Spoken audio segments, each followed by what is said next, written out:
Setiawan Suryana MSN, Ibu Rini Maulina MSN, Bapak Bandi Sobandi MPD, serta Profesor Dr. Setiawan Sabana MFA yang sudah hadir juga, dan Bapak Ibu dosen serta para hadirin peserta seminar semua yang saya hormati.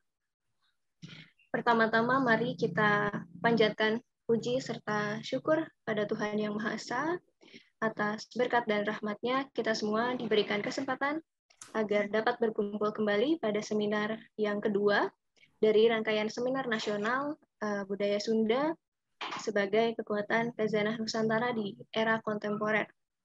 Tahun ini, pada tahun 2021 adalah kali kedua program Sarjana Seni Rupa Murni mengadakan seminar kebudayaan Sunda nasional. Baik, Bapak, Ibu, dan hadirin sekalian, saya ucapkan selamat datang dan terima kasih atas partisipasi Bapak Ibu dalam seminar hari ini. Sebelumnya, saya akan membacakan susunan acara kita pada hari ini, yaitu yang pertama kita akan mengawali seminar dengan pembacaan doa, kemudian dilanjutkan dengan pemaparan materi oleh pemateri pertama, yaitu Pak Wawan, dari Universitas Kristen Maranatha, kemudian dilanjutkan oleh pemateri Ibu Rini Maulina MSN dari Universitas Komputer Indonesia, kemudian pemaparan materi oleh Bapak Bandi Sobandi MPD dari Universitas Pendidikan Indonesia. Kemudian kita akan melanjutkan dengan sesi diskusi atau sesi tanya-jawab. Kemudian seminar akan ditutup dengan sesi foto bersama dan pembacaan doa. Hadirin yang saya hormati, sebelum kita memasuki agenda selanjutnya, mari kita awali pagi ini dengan memanjatkan doa bersama. Pembacaan doa akan dipimpin oleh mahasiswi program Sarjana Seni Rupa Murni oleh Kak Kristina. Kepada Kak Kristina, waktu dan layar dipersilakan. Oke, terima kasih Sofia, Bapak, Ibu, dan teman-teman. Mari kita berdoa. Tuhan Allah Bapa yang bertata di atas kerajaan surga, kami bersyukur Tuhan Yesus kalau pada hari ini kami masih bisa melaksanakan berbagai aktivitas kami. Terima kasih Tuhan untuk anugerah-Mu dalam kehidupan kami. Kini Tuhan Yesus, kami menyerahkan ke dalam tangan-Mu segala aktivitas yang akan kami lakukan pada hari ini, yaitu seminar nasional ini Tuhan. Kiranya Engkau memberkati pembicara kami, moderator kami, dan terlebih keseluruhan dari acara ini. Kiranya Engkau menyertai Tuhan dari awal pertengahan hingga akhir, terlebih juga Tuhan, karena pada saat ini pelaksanaan seminar ini dilaksanakan secara online, kami mohon kiranya Engkau menyertai setiap kestabilan jaringan yang kami pakai. Bapa yang baik, ini doa dan permohonan kami, demi Kristus Tuhan kami telah berdoa dan mengucap syukur. Amin. Amin. Baik, terima kasih Kak Kristina. Baik Bapak Ibu dan para peserta seminar sekalian, sebelumnya izinkan saya untuk membacakan tata tertib demi mendukung kelancaran dan ketertiban acara, Bapak Ibu. Para peserta seminar diharapkan untuk tetap mematikan audio atau mic-nya, kecuali nanti saat sedang mengajukan pertanyaan di sesi diskusi. Baiklah, sebentar lagi kita akan memasuki agenda selanjutnya, yaitu pemaparan materi oleh para pembicara. Maka dari itu, dengan hormat saya serahkan acara pada moderator kita pada hari ini, Pak Ismet. Terima kasih. Mangga, Pak. Ya, atur nuhun Sophia. Ya, selamat pagi semuanya. Wilujeng enjing sadayana sampurasun. Pes. Iya. Teman-teman, hari ini kita menginjak hari kedua ya seminar Sunda, seminar nasional yang diadakan oleh program studi atau program sarjana seni rupa murni Universitas Kristen Maranatha. Kalau kemarin itu para suhu yang presentasi ya, profesor-profesor dari Unpad, dari ISBI dan dari ITB. Profesor Setiawan Sabana udah hadir, hatur nuhun Prof. Kemarin sama Profesor Arthur dan Profesor Riza. Hari ini calon-calon profesor yang akan presentasi ini ya. Ada Pak Wawan Suryana, ada Pak Badi dan Teh Rini yang akan mempresentasikan tentang kebudayaan Sunda gitu ya, secara spesifik. Nah ini Pak Bandi udah hadir, enjing Pak Bandi, aman. Buat panitia ini regreg ya kalau pembicara sudah hadir semua. Ya, Hari ini kita akan mendengarkan pemaparan masing-masing pemateri tentang lebih ke spesifik ya, spesifikasi dari kalau kemarin secara global kita mendengar tentang kebudayaan Sunda pada umumnya gitu. Sekarang kita akan mendengar tentang kebudayaan Sunda secara spesifik, secara fokus dari masing-masing fokus penelitian atau hasil penelitian dari para pemateri, dari Pak Wawan, Teh Rini, dan Pak Bandi gitu. Yang pertama akan dipresentasikan oleh Pak Wawan Suryana tentang seni rupa Badingkut ya, Pak Wawan, dari kesenian kebudayaan Sunda dari Cirebon khususnya gitu. Nanti seperti apa dan apa itu seni rupa Badingkut itu, dan sehebat apa, dan itu merupakan hasanah kebudayaan Sunda juga, hasanah Nusantara juga gitu, yang patut kita lestarikan ya, menyambung dari diskusi kita di hari pertama kemarin gitu. Nah, sebelum presentasi Pak Wawan, saya atau yang pembicara yang lain akan saya batasi waktu karena hari Jumat ya, kita tidak bisa lebih dari jam 11. Jam 11 harus selesai karena ada Jumatan dan kebaktian. Saya akan bacakan dulu CV Pak Wawan. Ini Pak Wawan tuh handap asornya, cek orang Sunda mah gitu, nggak mau CV-nya dibaca semua, cenah singkat we. Jadi saya akan singkat aja bacanya berarti. Ya, Pak Wawan itu memulai karirnya ya di dunia kesenian itu di sekolah D3 Teater Asti ya. Sekarang ISBI ya Pak Wawan ya. Seni pertunjukan. Lalu S1-nya di seni lukis ISI Denpasar kalau sekarang ya. Jadi dari jurusan seni lukis, dan pasca sarjananya di Fakultas Seni Rupa dan Desain Seni Rupa Murni ITB. Pak Wawan sekarang pengajar tetap di Universitas Kristen Barata, program studi sarjana seni rupa murni. Aktif berkegiatan ya, pameran dalam dan luar negeri, masih aktif berkarya, dan juga masih aktif di organisasi kemasyarakatan ya. Dan mendapat penghargaan sebagai pendonor darah. Apa Pak Wawan nama penghargaannya itu? Ke-75 Pak Ismet. Dapat medali, wah itu keren Pak Wawan ya. Ya, tanpa berpanjang lebar, mungkin Pak Wawan mangga diketerukeun dibejer beaskeun perkawis seni rupa Badingkut ya yang ada di Cirebon. Nanti teman panitia mohon untuk share screen, dibantu Pak Wawan ya. Waktu sareng tempat mangga Pak Wawan disanggakeun. Hatur nuhun Pak Ismet. Sami-sami Pak, mangga.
Ya, selamat pagi, Sampurasun, Wilujeng Enjing, Kasadayana, peserta seminar Sunda. Ya. Saya sengaja putar tadi pertunjukan seni barongsai dari seni topeng barong dari Desa Losari, Cirebon. Ketertarikan saya karena pada seni ini sangat syarat dengan terutama di kostum ya, penggunaan badingkut itu sendiri. Sementara badingkut itu sebuah istilah yang ada pada tradisi masyarakat Sunda yang biasa disebut adalah simbut anu dijieun kulalamakan kawas berenuk. Itu menurut Kamus Bahasa Sunda Sacadi Brata. Kalau dalam bahasa Indonesianya adalah kain yang tersusun oleh beberapa potongan-potongan kain berukuran kecil yang warna dan gambarannya berbeda-beda. Jadi bisa jadi badingkut itu hampir sama dengan kain perca, ya. Kain perca yang dibuat sedemikian rupa, sekumpulan kain-kain bekas didaur ulang atau dengan istilah recycle, ya, recycle menjadi sebuah karya yang berbeda. Gitu. Next. Next, selanjutnya. Nah, seni badingkut dalam Kamus Besar Bahasa Indonesia dikatakan di sini seni adalah seni yang memanfaatkan barang-barang yang sudah dianggap sampah seperti kayu, plastik, atau kertas, dan yang lainnya. Ini saya tampilkan karena ketertarikan saya pada wilayah seni pertunjukan juga, terutama topeng, ya, topeng-topeng. Makanya saya hadirkan ini salah satu seni pertunjukan barong brutuk yang ada di Trunyan, Bali, ya, di desa Trunyan. Barong ini terbuat dari kostumnya, terutama, ya, kostumnya terbuat dari daun pisang, gitu. Jadi betapa kreatifnya mereka mengolah daun pisang menjadi sebuah kostum untuk pertunjukan upacara, baik agama maupun seremonial lainnya. Oke, next. Selanjutnya. Nah, pada wilayah seni barong Cirebon dan Burok, kostum juga terbuat dari beberapa barang-barang bekas. Barang-barang bekas itu misalnya dari karung goni, benang rapia, topeng, dan kayu bekas. Ini salah satu gambar singa barong dan buruk Cirebonan yang paling bawah, ya. Gitu. Ini terlihat di sini ada karung goni yang warna coklat yang biasa dipakai oleh masyarakat Sunda juga, dan rapia sebagai rambutnya barong, dan kayu sebagai topeng, ya, topeng barong, dan di belakang punduknya itu terbuat dari benang raffia, ya. Oke, selanjutnya. Nah, ini contoh karya seni rupa. Pada wilayah seni rupa tradisi kita, ternyata saya mengambil contoh yang pertama Bali, ya, karena saya cukup lama juga di Bali, jadi ini sangat menginspirasi buat tulisan saya. Ini salah satunya Inyoman Cokot, ya, salah satu pematung. Patung ini dibuat dari kayu bekas yang hanyut di sungai-sungai yang ada di Bali, gitu, ya, dengan tema-tema primitif mitologi Bali, ya, gitu. Dan yang sebelahnya adalah ini karya Heri Dim. Ini saya hadirkan karya Kang Heri. Saya tahu istilah badingkut itu setelah saya masuk pada wilayah teater, ya. Waktu kuliah di teater, saya sering mendengar kata-kata badingkut, ya. Apalagi setelah kita berproses membuat setting untuk sebuah pertunjukan. Awalnya saya tidak tahu apa itu badingkut, ya. Setelah ngobrol ke sana kemari, akhirnya saya tertarik juga. Ternyata ada proses di dalam istilah badingkut itu, ada proses pengulangan untuk sebuah project ya.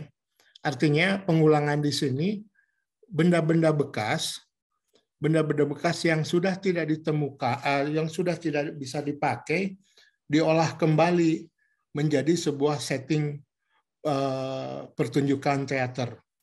Nah, ini saya hadirkan karya Kang Heri. Perkenalan saya dengan Badingkut diawali dengan perkenalan saya dengan Kang Heri Dim. Ya, selanjutnya.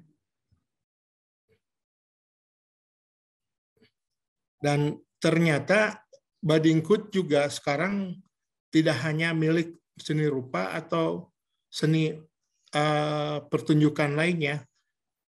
Badingkut juga merambah ke wilayah seni musik ya, terutama penggunaan barang-barang bekas sisa industri ya, menjadi dibuat sedemikian rupa sehingga menghasilkan bunyi yang menarik ya. Ini salah satu gambar bagaimana Badingkut diolah menjadi sebuah karya seni musik ya. Cuma saya tidak bisa memasukkan instrumennya karena terlalu berat ya ininya ya gitu. Jadi ini salah satu bukti bahwa masyarakat Nusantara itu sangat kreatif ya, baik pada wilayah seni pertunjukan, seni rupa, dan seni-seni lainnya. Ya. Next. Nah, melihat dari beberapa contoh karya seni, baik yang tradisi maupun yang modern, seni Badingkut merupakan budaya perlawanan pada situasi dan kondisi sosial yang tidak menguntungkan sehingga menumbuhkan semangat kreativitas untuk bertahan dan tetap eksis.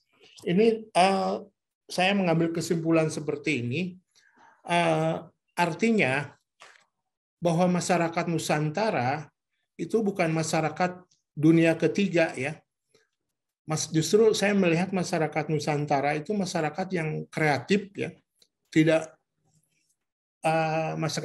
masyarakat kreatif yang selalu mencari inovasi baru dan menemukan sesuatu hasil dari kreativitas itu sendiri.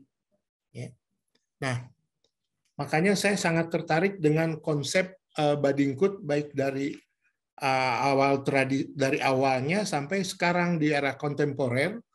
Badingkut itu masih berlaku ya, masih bisa diolah dan terus ada perubahan selanjutnya gitu.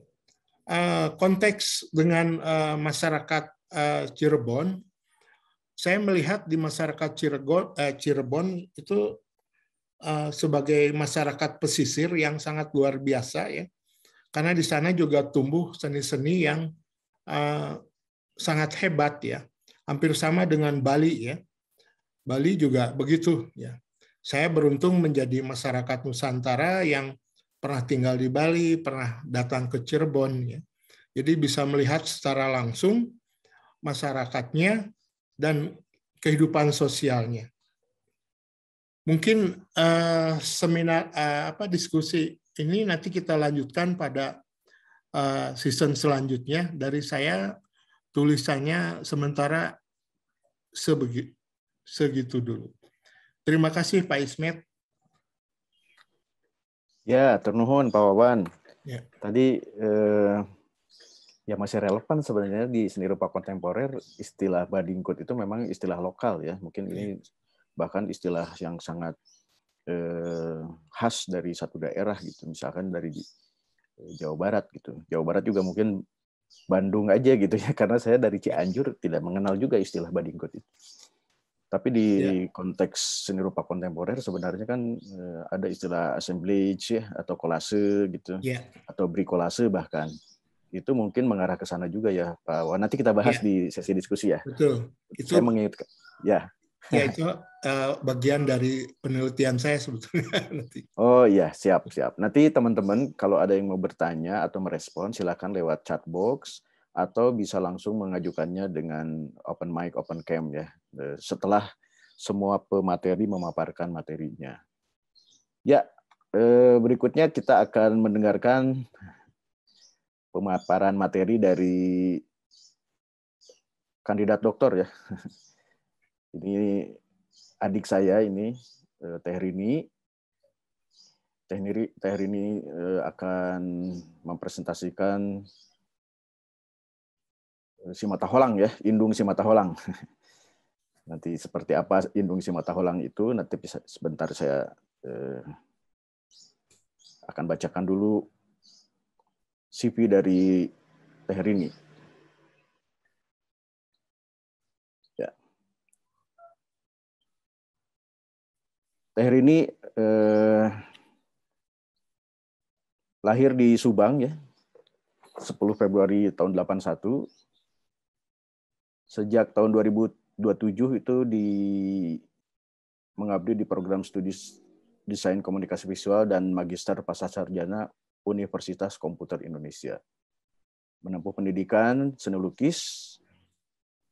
Dulu kita satu studio ya, Teh Rini ya. Teh Rini angkatan 99 di FSRD ITB, studio lukis, lalu melanjutkan program studi Pascasarjana di ITB juga pada tahun 2009, dan pada tahun 2016 mengikuti program Pegiat Budaya dan dari Kementerian Pendidikan dan Kebudayaan di New Zealand. Wah, pengalamannya luar biasa. Dari tahun 2018 hingga kini sedang menempuh studi doktoral ya, S3. Dan ini udah kandidat doktor. Sedangkan penelitian yang pernah dilakukan yaitu 2015 tentang the Sundanese Traditional Packaging Design Concept, Enhancing the Values of Sundanese Local Food. Lalu 2018 tentang Sundanese Colors, 2019 tentang Indung on Wadid Trakacapi, 2019 tentang Indung Penciptaan Karya Seni Berkarakteristik Seni Rupa Nusantara. Tahun 2020, Ngabandungan Banda Indung, Interpretasi Kepercayaan Masyarakat Sunda, Rancakalong melalui Seni Visual. Lalu di tahun yang sama juga ada Makna Indung bagi Milenial. Di tahun 2001, tahun ini, beliau mempresentasikan tentang Representation of the Meaning of Indung in Artworks. Dan Mother atau Indung in Sundanese Myth on Visual Art. Nah, ini berikut adalah hasil penelitian Teh Rini yang saat ini juga akan dipresentasikan tentang Indung Simataholaang. Apa itu ya? Saya juga penasaran. Tapi Mataholaang itu ya kalau bahasa Inggris Hawkeye sebenarnya. Itu sesuai dengan nama baptis saya dari Indian ya. Nama baptis saya itu Ijo Hawkeye sebenarnya. Betul ya Teh Rini ya? Mataholaang itu iya ya. Ya harusnya Hawkeye. Makanya saya penasaran ada apa dengan Mataholaang ini. Tanpa berpanjang-panjang, Teh Rini, saya berikan waktu sekitar 20 menit untuk presentasi. Nanti akan saya peringatkan 5 menit terakhir ya. Mangga Teh Rini, waktu ya, tempat. Yang pisan Kang Ismet, hatur nuhun ka sadayana anu parantos sumping di enjing ieu. Hatur nuhun sampurasun, wilujeng tepang Pak Wawan Suryana, wilujeng tepang Pak Bandi sareng Prof Setiawan Sabana. Salurusna abdi bukan sebagai meneliti dari kebudayaan Sunda, karena memang sebagai sebagai orang Sunda saya jadi bertanya gitu pada diri sendiri, kenapa saya tidak mengangkat tema-tema atau penelitian atau kajian-kajian budaya yang berangkat dari identitas saya sendiri sebagai orang Subang ya, atau sebagai orang Sunda. Nah, tapi karena saya di seni rupa, jadi saya sebetulnya tidak spesifik meneliti khusus budaya Sunda ya, karena hasil-hasil penelitian itu kemudian juga direpresentasikan pada karya seni rupa. Nah, ini penelitian tentang Indung yang kurang lebih 3 tahun ini saya dalami, yang hasil dari penelitian itu saya sampaikan dalam bentuk karya seni rupa. Ya, ini Indung Simataholaang itu merupakan judul dari karya seni yang saya buat. Jadi karya seni rupa kontemporer yang diambil dari tema tradisi, yaitu dari budaya Sunda.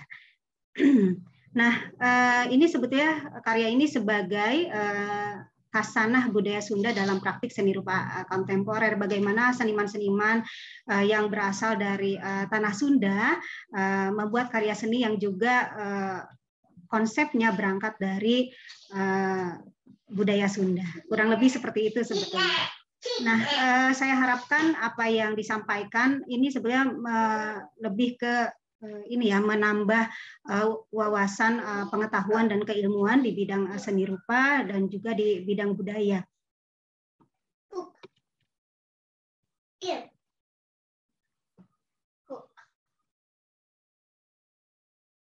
Ya, jadi tema-tema budaya itu sebetulnya sudah banyak diambil oleh seniman kita ya di Indonesia, karena memang keragaman budaya Indonesia itu yang sangat kaya itu menjadi sumber inspirasi ya bagi kita ya sebagai perupa Indonesia. Nah, kemudian juga menurut Pak Asmujo Jonoirianto, perupaan seni rupa tradisi dalam seni rupa kontemporer merupakan salah satu identitas dari seni rupa kontemporer Indonesia. Nah, jadi menurut Pak Mike Susanto, perupa Indonesia gitu yang mengambil tema-tema tradisi itu berangkat dari atau menggunakan warisan tak benda dalam bentuk nilai-nilai tradisi dan juga dalam bentuk warisan benda atau dalam diambil dari artefak kebudayaannya. Nah, lalu diwujudkan, menurut Pak Mike diwujudkan sumber gagasan tersebut diwujudkan dalam konsep penciptaan, lalu objek karya seni, dan juga bagaimana konsep tradisi itu diungkapkan atau divisualisasikan.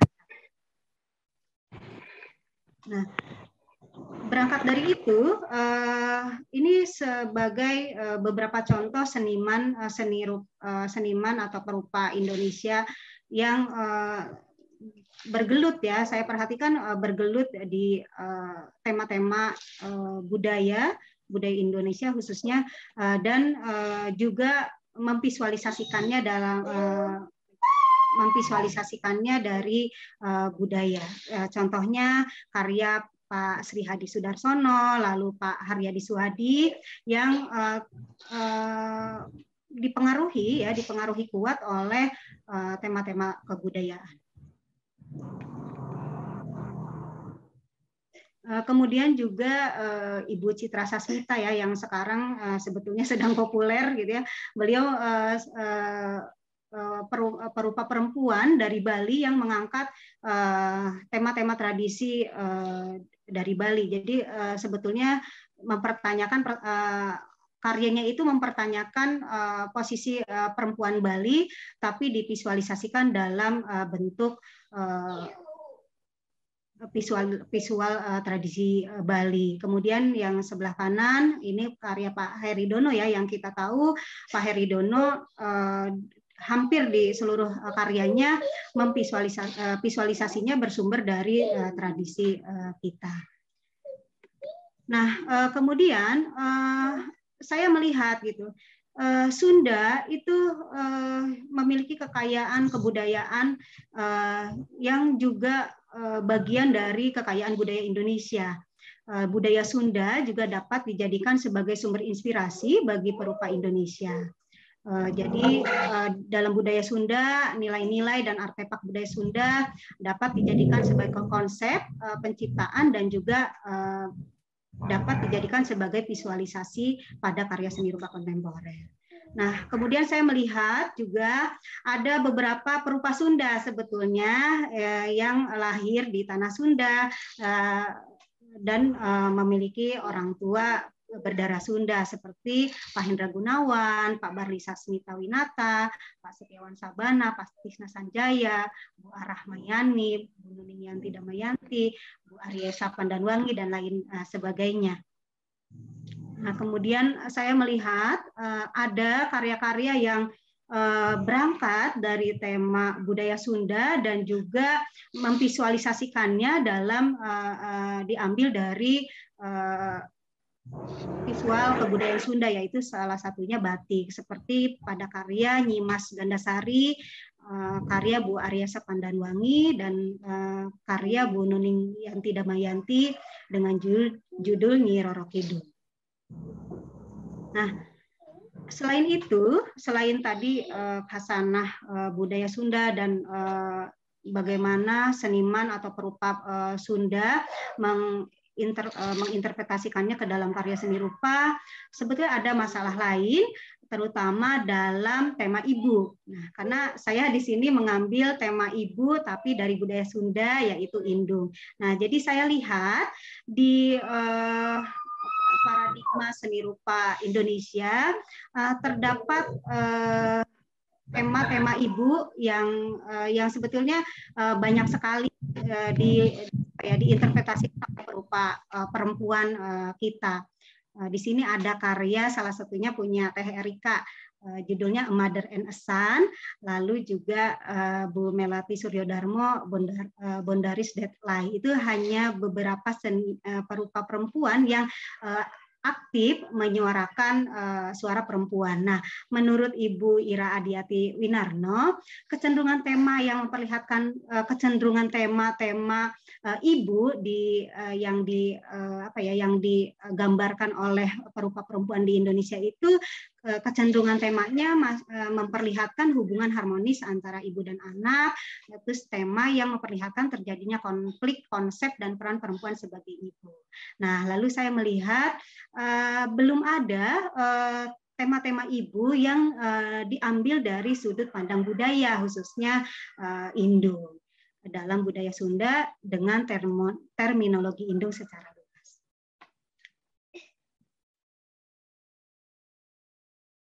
Nah, kemudian karena penciptaan karya seni rupa ini berbasis penelitian, jadi dalam metode penciptaannya saya menggunakan metode art-based research, ya, di mana penciptaan karya itu dilakukan dari hasil penelitian. Saya meneliti indung yang terdapat dalam budaya Sunda. Jadi kata indung yang ditemukan pada artefak seperti paribasa, babasan, carita pantun, dan lain sebagainya yang mengandung kata indung, juga dalam bahasa, dalam kamus bahasa saya kumpulkan semuanya, lalu saya analisis. Nah, menurut Pak Agus Heryana, di dalam budaya Sunda, indung itu dikelompokkan ke dalam dua definisi. Yang pertama yaitu indung anu ngakandung atau indung biologis, dan dua indung anu henteu ngakandung atau indung dalam kebudayaan. Nah, kemudian juga apabila kita lihat dalam struktur kebudayaan, makna indung yang memiliki muatan makna tidak terlihat itu sebetulnya ada di dalam basic belief masyarakat Sunda. Nah, ketika ada di dalam basic belief itu merupakan merupakan kepercayaan dasar yang dimiliki oleh masyarakat Sunda. Menurut Pak Agus Heryana, kepercayaan dasar masyarakat Sunda terhadap indung itu merupakan puncak spiritualitas masyarakat Sunda. Jadi indung sebagai mata holang adalah indung yang tidak hanya berarti sebagai pusat kehidupan, tetapi juga sebagai puncak spiritualitas masyarakat Sunda. Nah, kemudian ini diagram, ya, yang diagram bagaimana saya menggunakan metode art-based research ini dalam menciptakan karya seni rupa bertema indung yang dihasilkan dari penelitian. Nah, ini saya gali makna-makna indung dari literatur, dari kuesioner, dari wawancara, dan dari fokus group discussion yang dilakukan kurang lebih selama 3 tahun. Lalu saya gunakan metode triangulasi untuk mengerucutkan makna-makna indung tadi.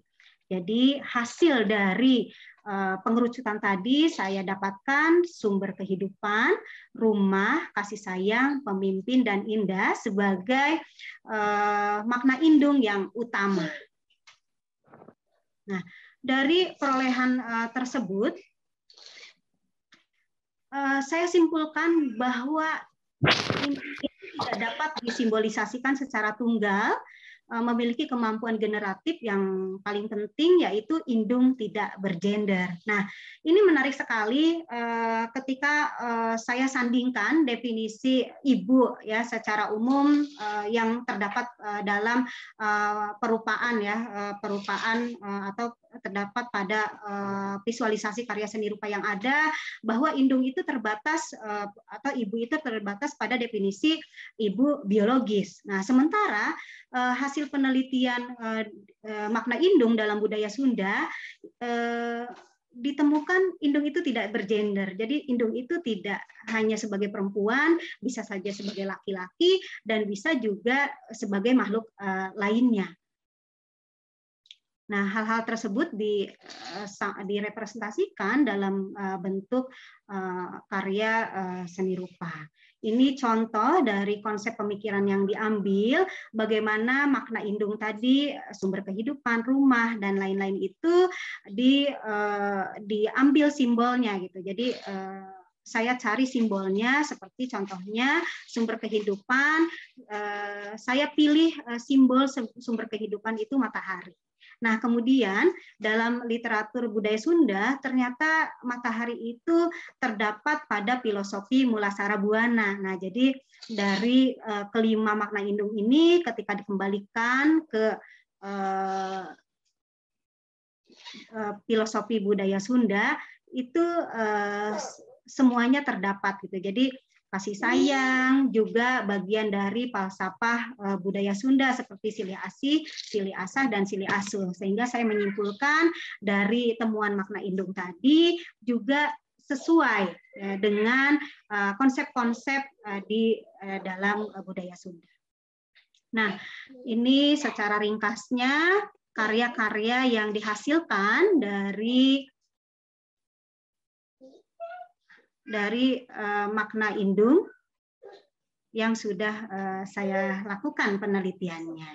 Ini visualisasinya menggunakan media batik tulis, lalu secara visual juga digabungkan dengan perupa kontemporer ya, seperti salah satunya yang menginspirasi saya yaitu Pak Haryadi Suhadi. Ini karya bentukan lainnya dalam bentuk kain yang panjang. Nah, jadi kesimpulannya yang berkaitan dengan tema seminar nasional hari ini, yaitu sebagai orang Sunda dan sebagai perupa, tentunya mengangkat nilai-nilai budaya Sunda tidak hanya sebatas inspirasi untuk konsep, tetapi juga merupakan panggilan ya, saya secara pribadi sebagai orang Sunda menggali identitas saya sebagai orang Sunda yang mencintai kebudayaan Sunda. Kemudian indung si mata holang dalam hal ini juga tidak hanya sebagai representasi dari makna indung, tetapi juga merupakan dan pencapaian spiritualitas sebagai masyarakat Sunda melalui kiprah dalam memberikan sumbangan pengetahuan dan keilmuan pada seni rupa kontemporer Indonesia. Demikian Kang Ije dan Sadayana, hal ini yang bisa saya bagi untuk sementara waktu ini. Mohon maaf apabila ada kesalahan kata yang saya sampaikan. Terima kasih. Hatur nuhun. Iya, sami-sami Teh Rini. Waduh, tadi menarik ya tentang penasaran saya jadi terjawab tadi tentang mata holang itu apa gitu. Dan makna indung sendiri ternyata tidak hanya terbatas secara harafiah ya, bahwa indung itu sebagai orang tua yang berjenis kelamin wanita gitu, tapi indung itu lebih ke simbol, bahkan sebagai metafora, dan itu diimplementasikan dalam karya seni rupa kontemporer. Itu yang menarik justru kan gitu. Ketika seni rupa kontemporer diciptakan dan itu terinspirasi dari nilai-nilai luhur budaya tradisi atau makna-makna filosofi yang terkandung dalam budaya tradisi, dalam hal ini adalah budaya Sunda. Ya, kita akan diskusikan selanjutnya tentang mata holang itu ya, indung mata holang. Nanti di sesi diskusi teman-teman kalau ada yang mau bertanya silahkan lewat chat box, atau kalau tulisannya kurang bagus bisa langsung open mic, open kamera ya. Nanti saya kasih kesempatan untuk itu gitu. Karena saya tulisannya jelek, biasanya saya kalau mau bertanya tuh langsung open mic aja gitu ya. Ini ada Mas Aji dari IKJ kayaknya udah nggak sabar nih, pengen bertanya. Nanti kita lihat ya. Ya, berikutnya teman-teman kita akan mendengarkan pemaparan materi dari Pak Bandi tentang batik Kesumedangan ya, batik Kesumedangan dan dalam kaitannya dengan nilai budaya Sunda gitu. Tapi sebelum presentasi akan saya bacakan dulu CV atau biografi dari Pak Bandi. Wah, ini udah share screen Pak Bandinya nih. Udah nggak sabar kayaknya nih. Tahan Pak, tahan. Sebentar, saya bacakan dulu CV beliau. Ini panjang sekali ya Pak Bandi. Mohon maaf saya tidak akan bisa membacakan semuanya. Tapi akan saya bacakan. Diponokeun ya. Ya, Pak Bandi, nama lengkapnya Bandi Sobandi, SPD MPD. Jenis kelamin di sini digambar sih Pak Bandi ya, tidak harus saya lihat. Pak Bandi laki-laki tentu saja. Sekarang beliau ini di UPI ya, bertugasnya. S1-nya di IKIP Bandung ya, dulu itu namanya IKIP ya, pendidikan seni rupa. Lalu S2-nya di Sekolah Parsasarjana UPI juga tentang pengembangan kurikulum 2010 ya. Dan S3-nya di program Parsasarjana UNES ya, di pendidikan seni juga di tahun 2019 sampai saat ini ya, berarti ini Pak Bandi ya. Kandidat doktor juga nih Pak Bandi ini. Ya, ini jabatannya banyak banget ya Pak Bandi. Sebagai Sekretaris Program Pendidikan Sertifikasi melalui jalur pendidikan program pendidikan seni dari 2008 sampai 2009. Yang terakhir adalah jabatan Ketua Wilayah Bandung Asosiasi Pendidik Seni Indonesia. Wah, ini Ketua APSI ternyata Pak Bandi ini dari tahun 2009 sampai sekarang Pak Bandi ya. Nah, ini banyak melakukan pelatihan-pelatihan ya, pendidikan-pendidikan dan melakukan penelitian diantaranya tentang dari tahun 2010 pengembangan model wisata pendidikan batik sebagai wahana untuk meningkatkan apresiasi seni masyarakat, dan di tahun 2019 itu terus melakukan penelitian tanpa henti ya setiap tahun. Yang paling baru adalah tentang penerapan teknologi pewarnaan kain batik ramah lingkungan untuk meningkatkan kualitas produk karya perajin batik.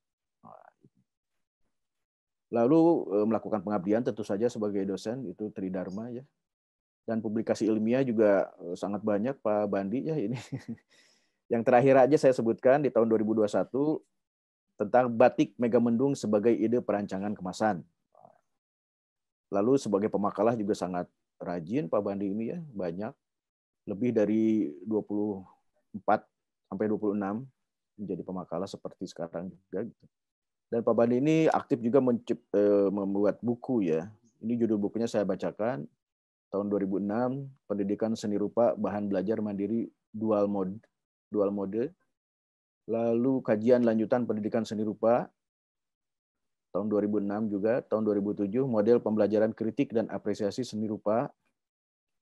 Terus buku yang terakhir mungkin saya sebutkan aja tentang menelusuri nilai nasionalisme melalui batik Kasumedangan. Nah, ini yang akan kita bahas hari ini, akan dipresentasikan oleh Pak Bandi ya di tahun 2021 itu.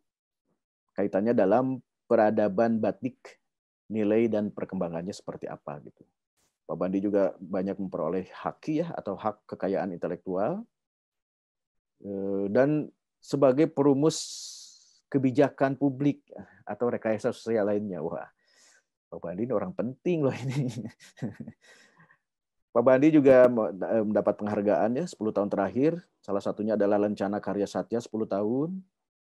Akademisi berprestasi 1 ya, 1 tingkat FPBS, lalu peneliti terbaik, dan juga sebagai academic leader dan Lencana Karya Satya 20 tahun.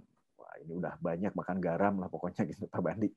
Ya, kita udah nggak sabar lagi mendengarkan pemaparan dari Pak Bandi tentang nilai budaya Sunda dalam batik Kasumbangan. Seperti apa itu batik, dan khususnya batik Kasumbangan itu dan kaitannya dengan perkembangan budaya Sunda. Mangga, waktu sareng tepat Pak Bandi. Nuhun Kang Ismet. Assalamualaikum warahmatullahi wabarakatuh. Sampurasun ka sadayana. Sampai Terutama ka Prof Setiawan, Pak Jalu, jeung para dosen oge para mahasiswa, juga para undangan yang lain ya. Baik, di siang hari ini saya ingin sharing terkaitan dengan nilai budaya Sunda dalam batik Kasumbangan. Jadi ini menjadi salah satu bagian penelitian disertasi saya gitu ya. Meskipun ini baru pra penelitian sebetulnya.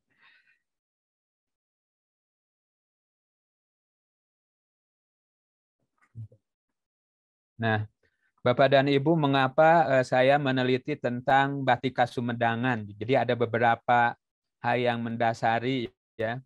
Pertama, keberadaan batik Kasumbangan ini sebagai sebuah identitas budaya ya, sangat unik dan menarik untuk jadi bahan kajian. Jadi batik Kasumbangan ini menjadi etalase hasanah perbatikan yang ada di Jawa Barat tentunya. Nah, apa salah satu yang menjadi menariknya? Ternyata berdasarkan kajian sejarah perkembangan zaman dulu ya, zaman Sumedang Larang, saat itu ada muncul mitos ya, bahwa warga Sumedang itu tidak boleh memakai batik. Ya, peristiwa ini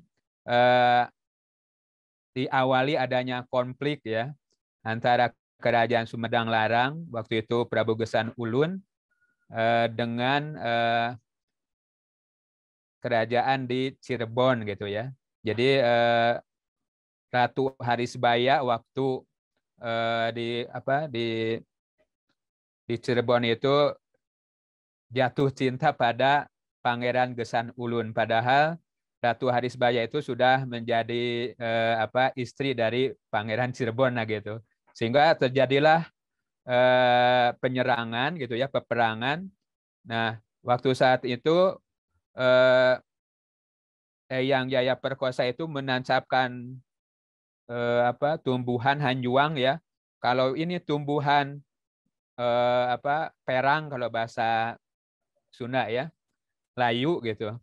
Berarti saya gugur di medan perperangan. Tapi kalau hanjuang ini masih hidup berarti saya masih hidup. Ternyata Prabu Gesan Ulun mungkin karena takut dengan situasi yang tidak kondusif, akhirnya pergi ke Dayeuh Luhur. Dan ketika itu Pangeran atau Jayaperkosa, yang Jayaperkosa tiba ya dan sampai ke Dayeuh Luhur, marah-marah gitu, sehingga ada sumpah seperti ini. Jadi warga Sumedang tidak boleh memakai bahkan membuat batik batik karena itu khas Cirebon nah gitu, seperti itu. Sampai sekarang Bapak Ibu di Dayeuh Luhur itu ya, di situs peninggalan Luhur Sumedang itu tidak boleh atau ada pantangan ya kalau memakai batik, kunjungan ke sana ya, jarak ke sana ada sesuatu pokoknya seperti itu. Nah, yang kedua Bapak Ibu, mengapa batik Sumedang ini unik ya? Karena setelah saya ikuti perkembangan, bahkan tahun 2012 yang lalu, kami mengadakan semacam festival Priangan Timur ya. Ada dikenali atau saya memahami ada sebuah Perbub ya, Peraturan Bupati nomor 113, bahkan sekarang dikukuhkan dengan Perda nomor 1 2020 tentang Sumedang Puseur Budaya Sunda. Jadi mengapa Sumedang mengklaim bahwa Sumedang Puseur Budaya Sunda? Bahwasanya dengan adanya perpindahan atau simbol mahkota binokasi yang diberikan oleh Pajajaran ya ke Sumedang Larang itu merupakan pertanda bahwa Sumedang ini pewaris kebudayaan Pajajaran akhir gitu ya. Nah, seperti itu. Nah, yang ketiga Bapak Ibu, dalam prakteknya batik ini sebuah desain memang dikumpulkan atau digali dari identitas lokal ya, yang berbasis pada kebijakan kolektif. Nah, sehingga dalam istilah seni kerajinan ada istilah komunitas yang terdiri dari orang, kemudian praktek kerja juga tempat ya. Ini dari berbagai sumber saya lihat. Nah, rumusan masalah mungkin simpel saja, bagaimana sumber gagasan yang mendasari penciptaan motif batik khas Sumedang. Yang kedua, bagaimana nilai budaya yang terkandung dalam batik khas Sumedang. Bapak dan Ibu, setelah saya cermati beberapa pengrajin di Kabupaten Sumedang, ternyata sumber gagasannya itu sumber gagasan penciptaan motif batik itu pertama dari artefak ya. Jadi di sana itu di Museum Gesan Ulin itu banyak artefak yang menjadi ilham atau inspirasi para pengrajin batik membuat desain motif batik. Yang kedua, misalkan artefak ini ada kereta, ada apa istilahnya mahkota binokasi dan lain sebagainya ya. Berikutnya ada pelora. Pelora ini tumbuhan khas yang ada di Kabupaten Sumedang ya. Ada apa kembang cangkok Wijaya Kusuma, ubi cilembu, kemudian bako gitu ya, tembakau. Berikutnya ada kesenian tradisi, ini juga mengilhami ada motif batik yang apa istilahnya mengangkat dari kebudayaan daerah. Ada motif batik Kuda Renggong, ada motif batik Tarawangsa yang saya gunakan sebagai background ini. Kemudian di fauna juga ada manuk julang, kemudian ikan, harimau, dan lain sebagainya. Nanti di slide berikutnya ya. Sumber yang lain, Bapak Ibu, peristiwa sejarah juga mengilhami praktek penciptaan gagasan batik khas Sumedangan ya. Misalkan dari apa Cadas Pangeran, misalkan itu menjadi salah satu bukti sejarah ya. Situs juga menjadi sumber ya. Sekarang ada motif batik misalkan Jati Gede, Kakoncara misalkan ya. Ada Kampung Bako, ada situs-situs lainnya.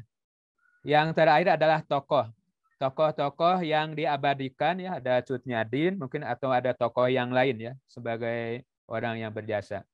Nah, secara artefak dokumen yang barusan saya jelaskan ini ternyata di Peraturan Bupati nomor 113 tahun 2009 itu ada yang namanya nilai-nilai Kasundaan ya.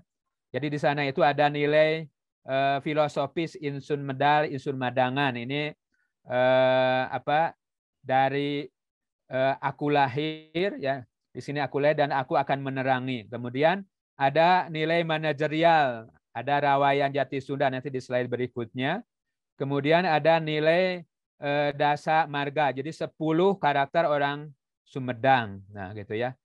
Hal yang kedua dari kedua peraturan ini ada moto Dina Budaya Urang Napak, Tina Budaya Urang Ngapak. Jadi ini moto warga Sumedang ya yang mengklaim tentang Sumedang khusus budaya Sunda. Nah, tadi dasa marga rahaja ini 10 karakter orang Sumedang ya. Yang apa takwa, someh dan lain sebagainya ada. Dan yang terakhir yang tidak kalah penting menjadi sebuah dokumen rujukan para pengrajin adalah motif khas ragam hias khas Sumedang ini ada di Perbub terutamanya di sini ya. Kalau yang di Perda tampaknya di lampirnya tidak ada. Nah, ini secara struktural dari Perbub nomor 113 itu ya. Jadi Insun Medai itu aku lahir untuk memberi penerangan. Nah, di sini ada nilai manajerial, ini agak sedikit filosofis Kasundaan mungkin ya. Jadi ini dikembangkan Rawayan Jati Sunda itu oleh Hidayat Suryalaga ya. Jadi ada fase perencanaan, Sirnaring Cipta misalkan. Jadi orang Sunda itu harus tauhid gitu ya. Harus mengakui akan adanya Tuhan. Jadi hirup dharma wawayangan wae gitu ya, istilah orang Sundanya. Kemudian ada sirnaring rasa, orang Sunda itu harus sadar menjadi khalifah di muka bumi ya. Kemudian Sinaringkarsa orang Sunda harus berbuat dengan baik ya. Maka ada istilah muga bareng jeung parangna malati lingsir kuwanci campa kaligar kumangsa. Nah, seperti itu.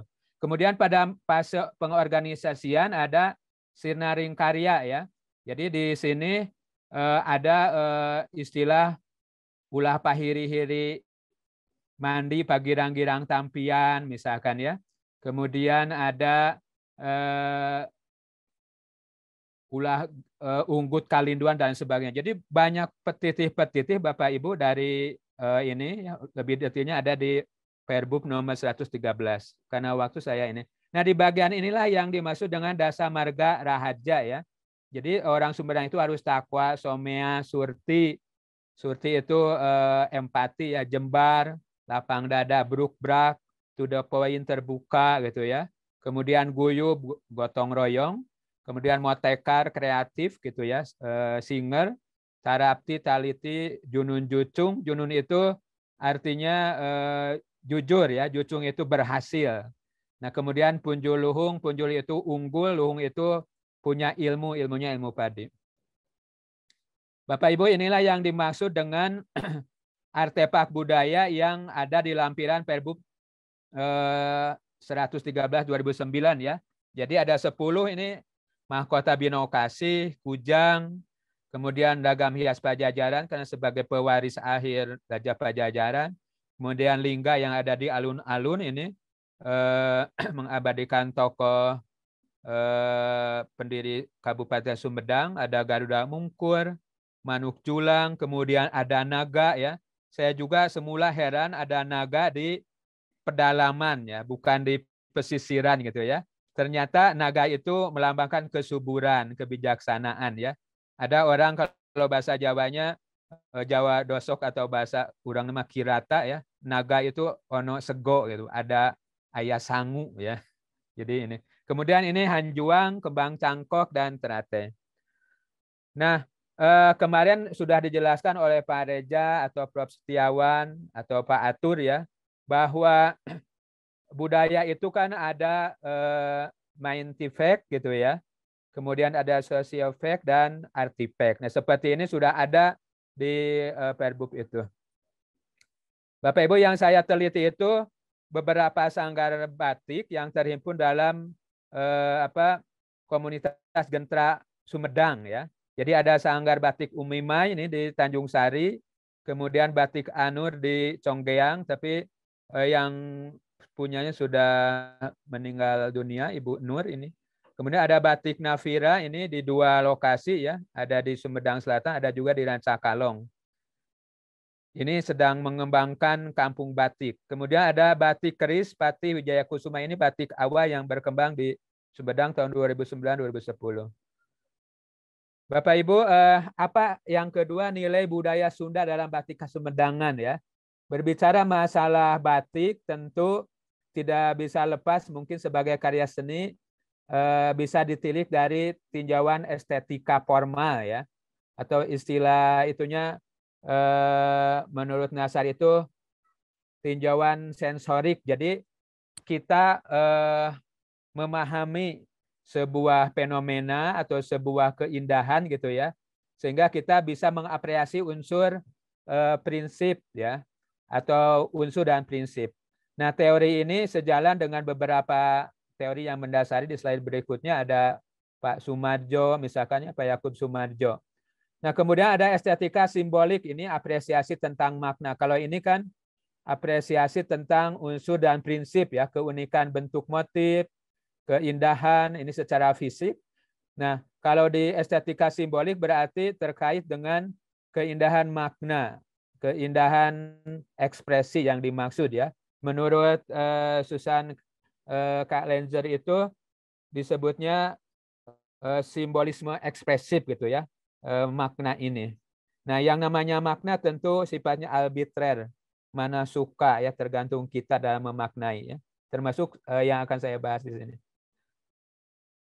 Nah, ini beberapa teori yang mendasari penelitian saya. Pertama, menurut Ernest Cassirer ya, Cassirer ini menyebutnya bahwa manusia ini anima simbolikum ya. Jadi makhluk simbol. Jadi kita berkomunikasi dari mulai zaman batu sampai zaman digital sekarang adalah dengan simbol-simbol ya. Sekarang sudah simbolnya digital. Nah, kemudian dalam konteks kebudayaan batik atau seni visual, tentu ada keindahannya secara fisik ya, seperti tadi unsur dan prinsipnya. Juga ada keindahan secara filosofis. Jadi kebaikan yang ingin dicapai dari karya seni itu termasuk karya batik. Nah, kalau melihat pandangan Pak Yakub ya, Pak Sumarjo ini, jadi estetika itu mempersoalkan bentuk dan isi katanya ya. Jadi bentuk ini tadi unsur dan prinsip ya, terkait dengan representasi gambar yang ada di motif, imajinasi gambar yang ada di motif, simbol-simbol, metafor, dan lain sebagainya. Sementara persoalan isi ini terkait dengan informasi, pengetahuan, informasi tentang intuisi, gagasan, atau nilai-nilai dalam kehidupan. Nah, kemudian bagian akhir bahwa sehelai kain batik itu bukan hanya secara fisik ya, tapi syarat dengan makna, syarat dengan sugesti, juga ada pengharapan ya yang berisi doa tentang kebahagiaan atau kemakmuran. Bahkan saya baca sebuah artikel yang nulisnya dosen Jawa gitu ya, jurusan bahasa Jawa di UI ya, Ibu Nina, bahwa batik ini adalah hayan sabita katanya. Maksudnya kehidupan yang kuat untuk hubungannya dengan Tuhan seperti itu ya. Jadi ditiupnya camplung atau canting batik itu katanya ibaratnya meniupkan Tuhan, meniupkan roh kepada manusia pada usia 4 bulan. Ada yang menafsirkan seperti itu. Bapak dan Ibu, selanjutnya saya menggunakan analisisnya dengan semiotik ya. Ini sudah Bapak Ibu ketahui dengan tokoh Peirce ya. Jadi ada semiotik triangle ataupun triadik ya. Ada objek, ada representment, kemudian ada interpretan seperti itu ya. Baik, lanjut ke ini. Nah, tadi makna batik atau nilai yang ada dalam batik ini secara global memang diurutkan pada tiga jenis. Yang pertama ada harapan ya, atau hopes. Ini biasanya dalam batik itu ada cinta atau kasih sayang, ada perlindungan ya, ada penyembuhan. Jadi orang yang sakit misalkan harus memakai kain tambal sewu ya. Kemudian ada spiritualitas. Selanjutnya ada petunjuk ketuhanan. Misalkan ada batik yang rifaiyah itu menggambarkan nilai-nilai ajaran Islam, misalnya seperti itu ya.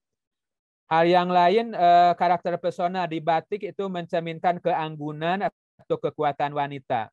Kemudian kepemimpinan dan karakter mulia dari tokoh-tokoh tertentu ya. Dan yang terakhir, makna batik itu cakupannya dari sisi masyarakat ini melihat sebuah batik ini sebuah identitas budaya, peristiwa sejarah, kehidupan yang toleran, juga kerukunan antar sesama ya, kerukunan sosial. Nah, Bapak Ibu kalau melihat dari dasar marga tadi ya, dari nilai-nilai 10 nilai orang Sumedang, maka ini tadi ya takwa, somea, surti sampai junun jucung. Kemudian kita komparasi ini di sumber yang lain, Hasana sumbernya ini nilai lokal budaya Sunda dalam tilikan individu ya, manusia sebagai individu, maka orang Sunda itu harus sirnaning diri, cager bager, pinter bener, dan lain sebagainya. Ini nampaknya ada kesamaan ya dari ini. Nah, Bapak Ibu, ini beberapa kajian yang pernah saya lihat ya. Ini dengan menggunakan semiotik Peirce. Pertama ada tanda naga junun jucung. Jadi motif naga junun jucung ini ya. Biasa ini stilasinya ada naga, kemudian ada motif binokasi, ada kujang. Nah, di sini melambangkan bahwa orang Sumedang itu katanya harus seperti naga ya, bijaksana termasuk pimpinannya. Orang-orangnya seperti tadi ya. Jadi naga itu kan makhluk atas ya, bisa terbang, bisa mengayomi, makhluk darat, bahkan makhluk air ya. Jadi harus bisa di berbagai situasi ya, seperti itu. Jadi naga Junun Jucung ini maknanya ini secara tersurat adalah junun. Junun itu jujur ya, fokus pada tujuan. Kemudian jucung itu mencapai apa yang dicita-citakan ya. Sing jucung sakola ka Bandung kalau zaman dulu seperti itu ya. Kemudian yang kedua ada manuk julang seperti dari verbum tadi. Jadi ini setilasi dari burung julang, manuk julang atau manuk rangkong gitu ya. Kalau di Sulawesi itu. Nah, ternyata karakter dari manuk rangkong atau burung julang ini bisa punya daya jelajah terbang jauh ini ya, 100 km persegi. Nah, dengan jasanya manuk julang ini bisa menyebarkan biji-bijian ya, baik dari melalui kotoran atau sisa makanannya. Nah, maka makna yang diambil dari burung julang ini, orang Sumedang itu harus metekar ya. Dina budaya urang napak, tina budaya urang ngaprak gitu ya. Seperti itu. Jadi harus movement, harus hijrah kalau dalam Islam itu seperti itu. Nah, selanjutnya ini ada Punjul Luhung, Bapak Ibu, setilasi dari beberapa peninggalan di Museum Gesaan Ulun ya. Semula ini para pengrajin itu tidak diperbolehkan karena ada mitos tadi ya oleh orang museum itu. Akhirnya ini bisa menggali apa yang ada di dalam museum ya. Ini Punjul Luhung itu maksudnya orang Sumedang itu harus unggul. Kemudian harus punya kelebihan. Luhung ini harus ilmunya harus seperti ilmu padi ya. Semakin berisi semakin merunduk ya, seperti itu. Jadi seperti itu ya. Berikutnya ada Tarate Pakuan. Nah, Tarate ini tumbuhan yang banyak dikaji dari berbagai budaya ya, dari mulai di Mesir, kemudian di Yunani, di Korea, bahwa tumbuhan ini punya kemampuan hidup ya, meskipun di lingkungan yang kotor, tapi dia bisa melahirkan atau memekarkan bunga yang sangat indah ya. Nah, apa nilai dari tumbuhan Tarate Pakuan ini gitu ya. Jadi ini terinspirasi dari banyaknya bunga terate waktu zaman Sumedang Larang dulu ya di Srimanganti. Maka ini menggambarkan bahwa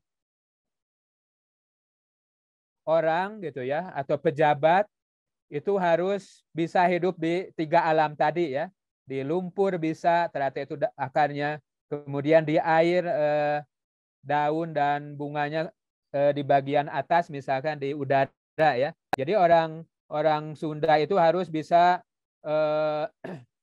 istilahnya lolonokan atau bisa beradaptasi ya. Nah, sehingga ada nilai di sini ini somea, surti. Jadi surti itu seiring dengan ada moto kaluhur jujur ngabantu gitu ya. Ke yang atas kita memberi bantuan, kagigir ngais tarapti, ke sesama kita bergandengan tangan, kahandap cekas ngabina, kepada yang lemah kita memberi bantuan, memberi penerangan. Jadi mirip ini dengan karakter Tarate itu. Sehingga saya menyimpulkan di sini ada orang Sunda itu harus someah ya. Someah hadeka sema. Surti apa yang sedang mereka ada kesulitan, kita membantu, kita empati. Guyub ikut kerjasama, saling gotong royong. Nah, berikutnya ada Wijaya Kusuma ya. Ini di 3 menit lagi ya. Oh iya, enggak. Ya, masih ada. Jadi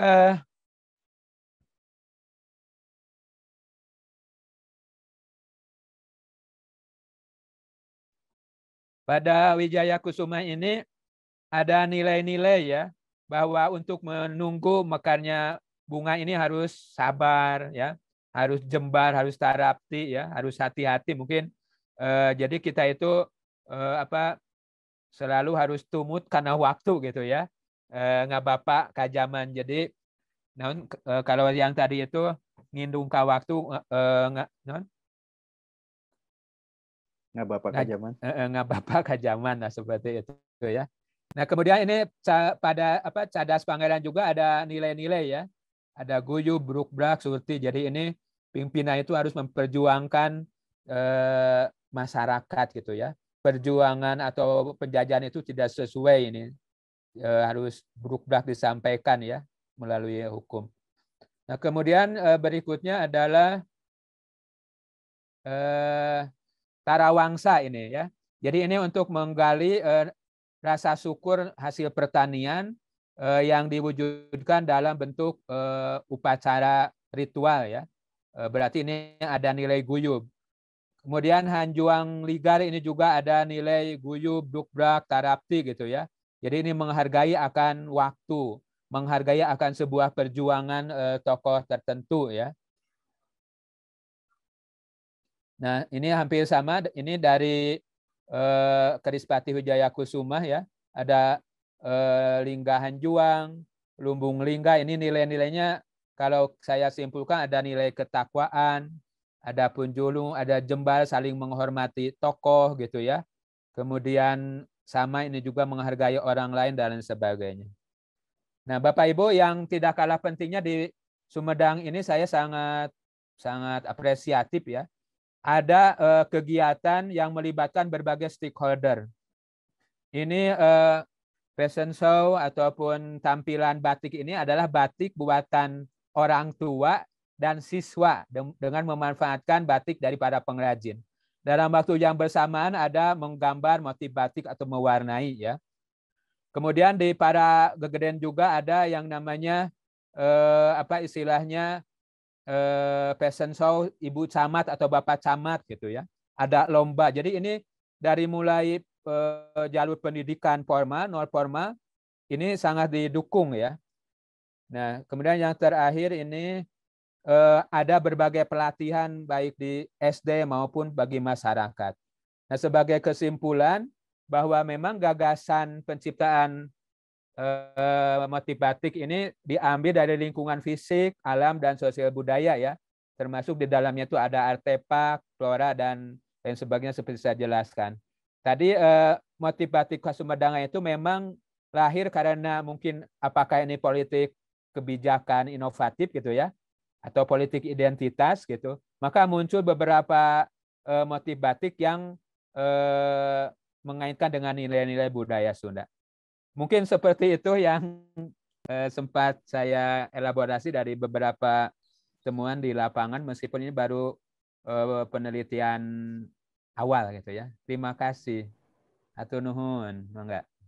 Ya, hatur nuhun Pak Bandi. Waduh, langsung kebuka ya wawasan kita teman-teman tentang ya khususnya tentang filosofi dari batik atau motif batik Kesumedangan ya ternyata sangat kaya ya. Kalau udah kayak gini ya berarti udah termasuk hasanah itu ya.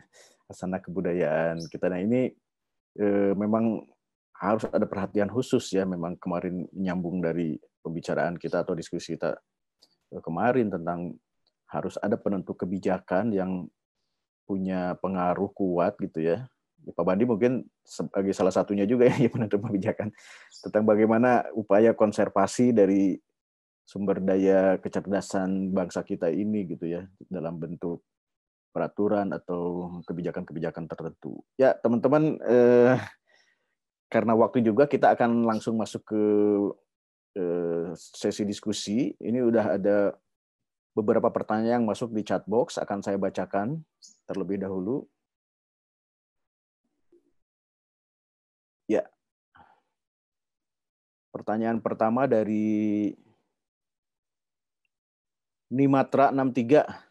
Hadir? Masih? Ya, ini pertanyaan untuk Pak Wawan. Katanya Pak Wawan siap-siap.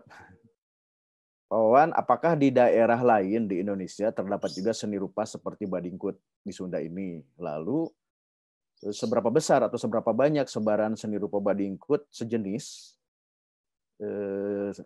yang di tempat lain itu gitu? Terima kasih. Katanya. Silakan Pak Wawan langsung dijawab aja.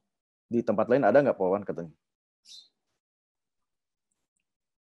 Masih di mute, Pak Wawan, punten mikrofonnya.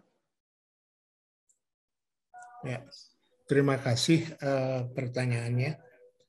Saya yakin di beberapa daerah punya tradisi atau kebiasaan yang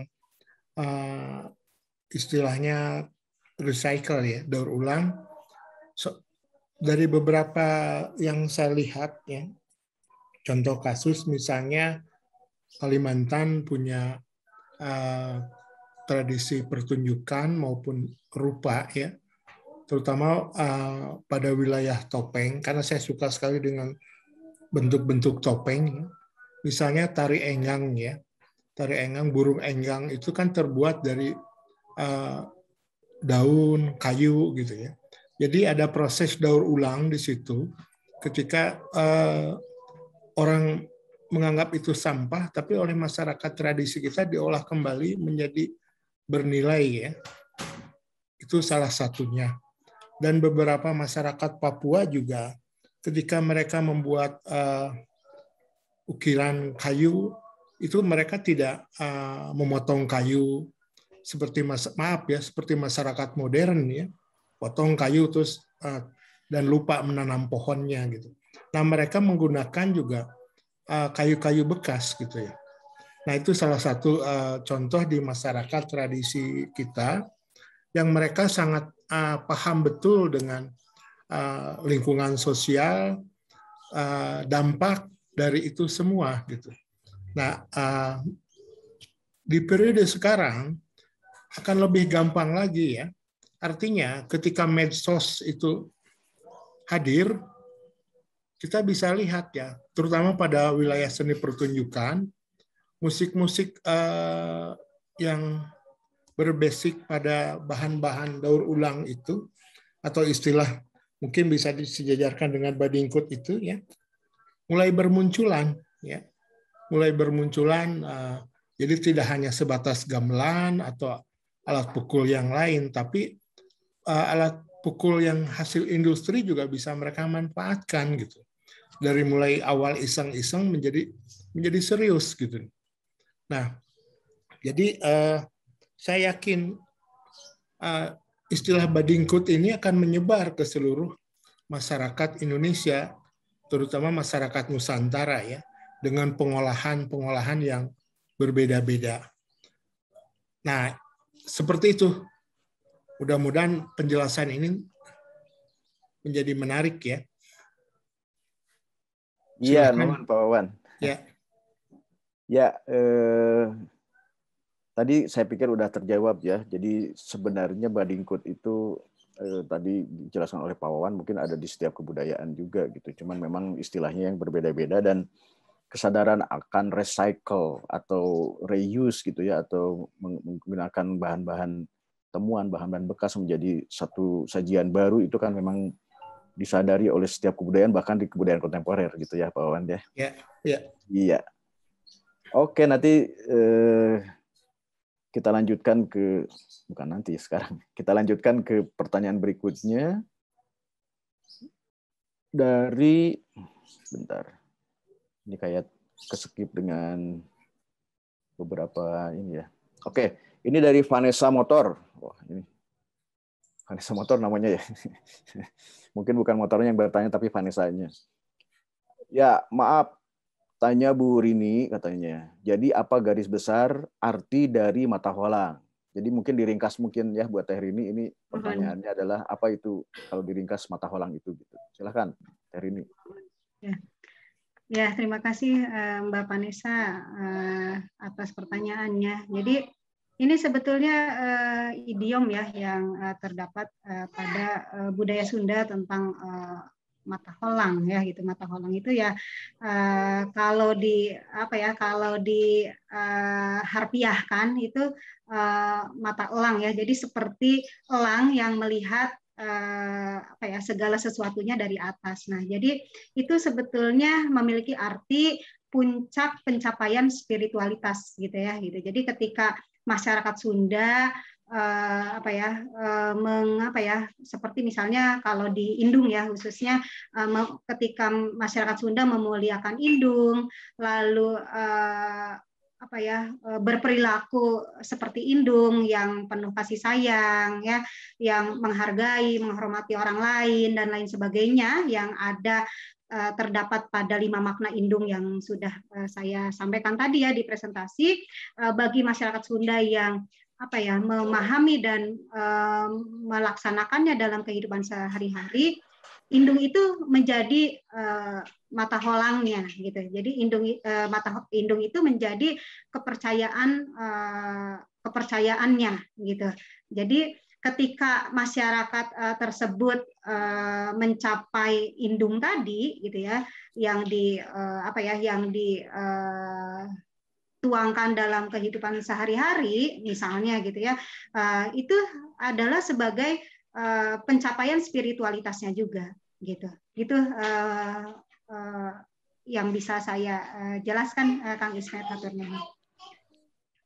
Iya, jadi ya sangat jelas ya menurut saya sih. Jadi mata holang itu tadi dijelaskan oleh Teh Rini bukan lagi sebagai definisi secara harafiah gitu ya, mata elang seperti nama saya itu, bukan. Tapi ini lebih ke nilai-nilai filosofis dan mungkin memiliki metafora ya, atau perumpamaan yang sangat simbolik dan filosofis gitu tentang nilai-nilai luhur, bahwa ketika kita mencapai spiritualitas yang tingkat atau levelnya lebih tinggi, itu seperti kita melihat sesuatu dari perspektif atas ya, seperti elang yang sedang terbang melihat ke atas gitu. Jadi bisa melihat secara menyeluruh, komprehensif gitu ya, sporadis. Itu mungkin maksud ya tambahan aja. Sangat jelas menurut saya si Teh Rini, hatur nuhun. Ya, berikutnya ke pertanyaan ketiga, ini dari Nin Matra juga, 63 ya, Nin Matra 63. Pertanyaan untuk Pak Bandi. Pak Bandi katanya, dengan 10 nilai budaya Sunda yang telah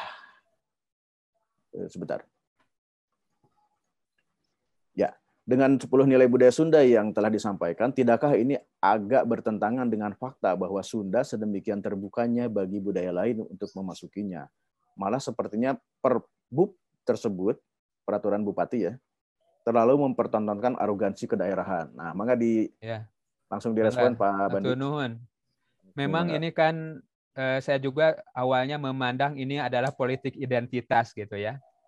Tapi saya sempat berdiskusi dengan Ketua Dewan Kebudayaan Sumedang, ternyata itu katanya bukan politik identitas, tapi politik kebijakan inovatif, katanya begitu ya. Jadi ini politik kebijakan inovatif itu bertujuan untuk ya memulai ataupun memelihara budaya Sunda gitu ya. Karena ini memang fakta sejarah kan seperti itu. Memang saya melihat di beberapa kabupaten kota juga ada peraturan bupati tentang penggunaan misalkan PDH ya, pakaian dinas harian misalkan dengan menggunakan batik ya. Termasuk atas gagasan mungkin Pak Jalu atau Ibu Niken ada peraturan gubernur ya tahun nomor 15 tahun 2020 yang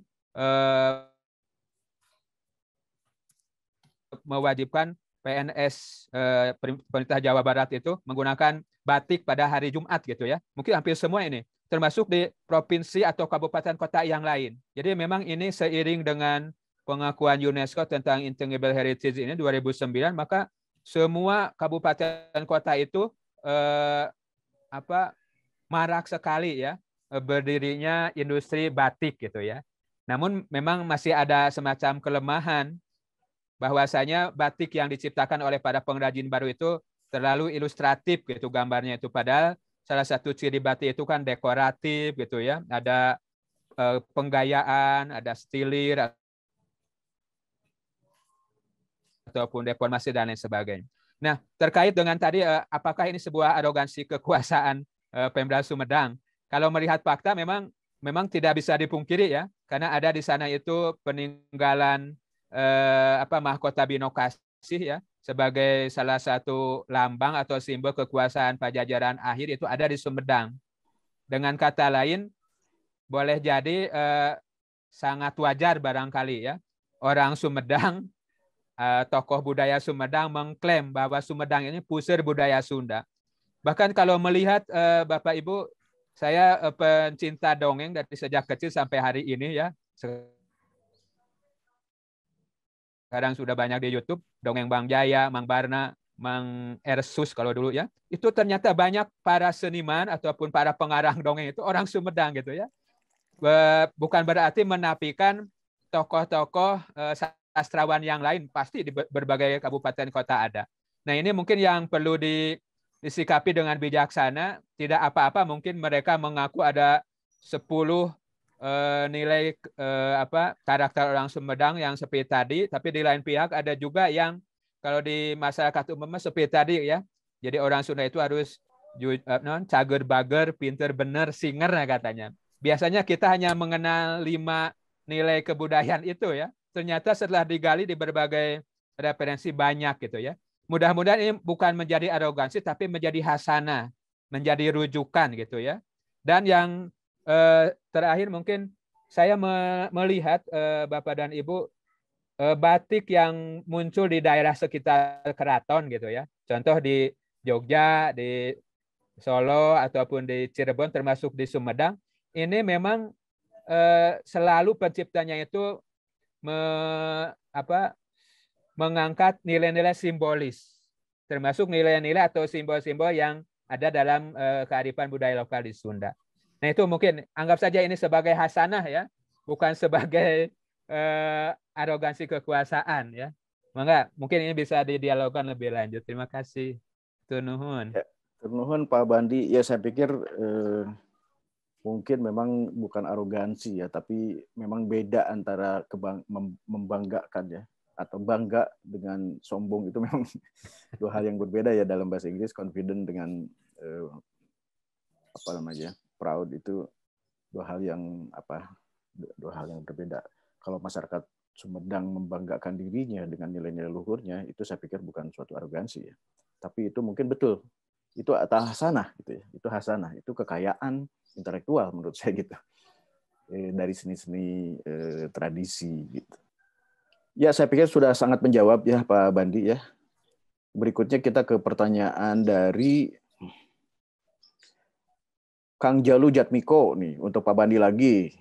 Yang saya hormati, Pak Bandi, mengapa batik khas Sumedangan itu seolah berhenti dalam mengolah kreativitas karyanya dalam tatanan budaya Sunda kontemporer. Sementara di seni tari dan musik lebih terbuka bisa berasimilasi dengan budaya kontemporer atau modern.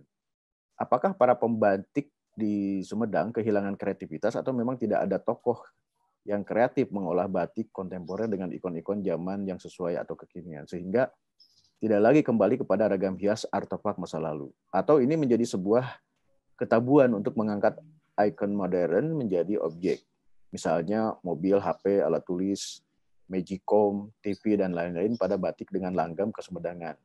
Nah, ini kaitannya dengan visualisasi dari ikon-ikon masa kini gitu katanya. Itu dianggap, apakah itu artinya tidak kreatif gitu ya Pak Bandi? Silakan langsung direspon Pak Bandi. Nuhun Pak Kang Jalu ya atas tanggapannya. Sebetulnya dia guru saya. Wah, ini diuji berarti, diuji sama guru nih. Ya, tokoh atau penulis batik Pak Jalu ini ya di Jawa Barat ini. Betul, jadi mengapa keragaman atau hasanah batik Sumedang itu apakah selalu mendewakan masa lalu gitu ya? Atau justru ada ini, sebetulnya tidak seperti itu kondisinya Pak Jalu ya. Jadi batik Sumedang itu seiring dengan berubahnya waktu, kalau zaman dulu itu ada sekitar 20 motif ya. Sekarang itu satu pengrajin saja seperti Umi Mai itu mungkin sudah ratusan ya. Termasuk kalau di Rancakalong itu Navira batik sudah banyak sekali. Dan motif batiknya itu tidak hanya menggali artefak budaya pada masa lalu, ada yang kekinian. Contoh misalnya kalau dalam batik Umi Mai itu ada manukuntul. Nah, manukuntul itu saya tanya ke Ibu Umi Mai, mengapa ini? Apa gagasannya? Dulu itu di Sumedang itu banyak pesawahan, banyak burung-burung kuntul gitu ya, yang terbang ke sana sini, sehingga ini mengingatkan bahwa kita harus memelihara kelestarian lingkungan hidup. Contoh yang lain ada Jati Gede Kakonsara gitu ya. Jadi ini menggali hasanah pariwisata terbaru gitu ya yang ada di Sumedang. Jadi para pembatik Sumedang juga mungkin dengan melangkah ya meskipun perlahan tapi pasti mereka juga keluar dari zona selalu mengekspor peninggalan artefak itu. Termasuk di ini di Rancakalong ya. Perajin Napira itu menggali beberapa ini, misalkan ada kalau dulu itu Tarawangsa misalkan itu diabadikan ya. Jadi memang ini saling melengkapi bahwa seni batik juga memperkuat seni yang lain. Kemudian ada motif batik kuda renggong. Nah, itu nilai-nilai tradisi mungkin yang digali. Nah, mudah-mudahan atas pertanyaan Pak Jalo ini mereka juga di satu sisi mungkin nggak memulai pada masa lalu, tapi di lain pihak menyesuaikan dengan perkembangan sekarang. Itu sementara jawabannya. Mohon maaf ada kekurangan. Atur nuhun Pak Bandi. Atur nuhun. Udah clear berarti. Kalau udah sama guru dibuat udah clear berarti. Ya teman-teman, waktu semakin mendesak, saya akan bacakan pertanyaan berikutnya. Ini cik orang Sunda memang hari Jumat mah ini ya terasa pendek gitu sih waktunya. Kita karena ada ibadah Jumatan dan yang lain mungkin dari saudara-saudara kita ada yang kebaktian gitu. Ya, pertanyaan berikutnya dari Nin Mantra lagi untuk Pak Bandi lagi gitu. Apakah tepat menganalisis karya tradisi Sunda atau Indonesia menggunakan semiotika Peirce, di mana cara berpikir Peirce ini sangat berbeda dengan cara berpikir orang Sunda atau orang Indonesia? Gimana Pak Bandi? Silahkan. Ya. Kalau melihat ini beberapa referensi itu memang pada awalnya orang itu kan seperti tadi ya sebetulnya dengan estetika formal dan simbolik sebetulnya.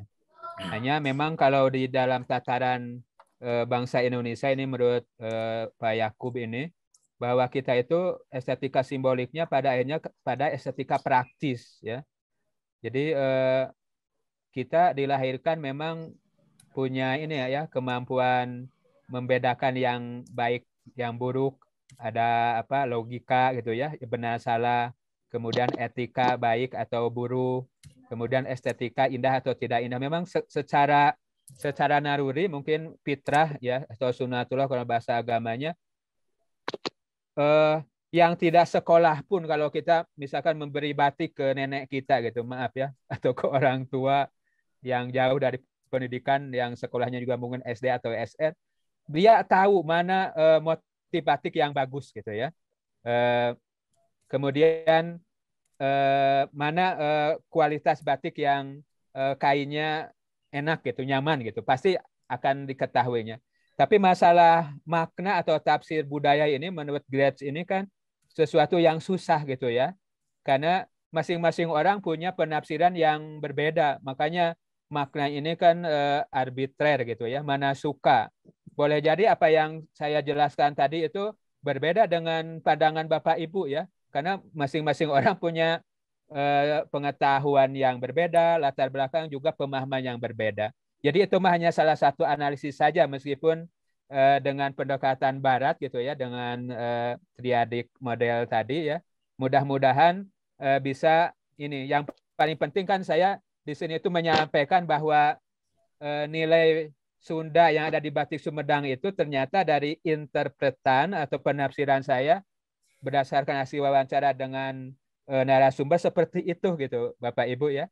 Jadi ini menjadi wawasan baru atau informasi baru terkait dengan makna atau nilai yang diusung oleh para pengrajin.